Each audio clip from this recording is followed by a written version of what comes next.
Il y a un verset, les frères, qui dit dans le Coran.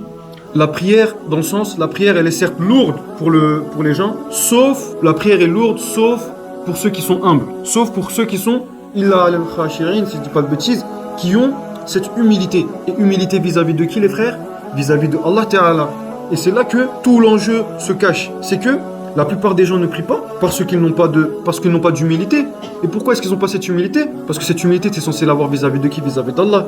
Mais si toi, tu connais pas Allah, tu connais pas ton Créateur, la grandeur de ton Créateur, à quel point il est miséricordieux, à quel point Allah, il est tout puissant, il est beau, il est majestueux, à quel point Allah il est généreux, à quel point Allah il t'aime, à quel point Allah il est pardonneur, à quel point Allah c'est le seul qui te laissera jamais tomber, alors que tout le monde te laissera tomber tôt ou tard. C'est le seul qui, même si tu es le pire des hommes, Allah il dit, si tu reviens vers moi, tu me demandes quelque chose, sincèrement tu demandes pardon, je te donnerai ce que tu demandes, je te pardonnerai. C'est le seul en fait. Et quand tu vas connaître tout ça, qui fait partie de quoi? La science de connaître son créateur. Je sais pas comment on prononce, Ma'rifatullah, si je dis pas de bêtises.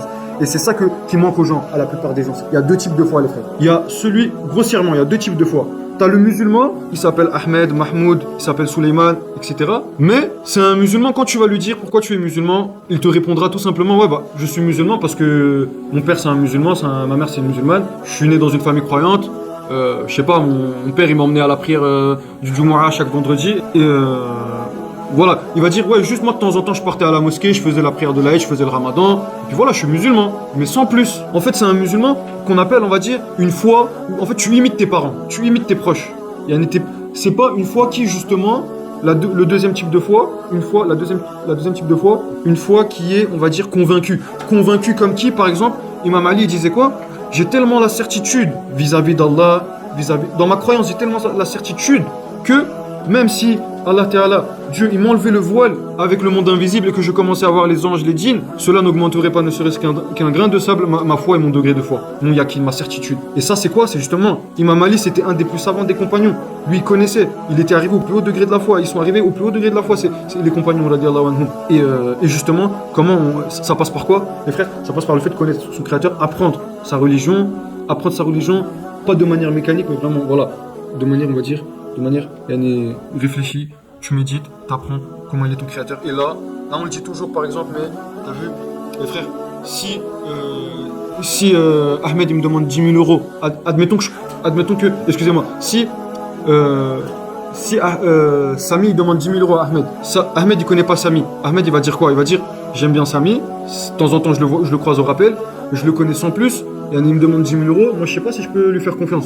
Mais si c'est Michael Abbé qui demande 10 000 euros à Ahmed, là Ahmed il va dire quoi, les frères? Il va dire, vu que je connais Michael Abbé, je sais que c'est un gars digne de confiance, qui est réglo, peut-être même qu'il rend, quand on lui fait un service, il rend mieux. Voilà, il va accepter, il va dire oui.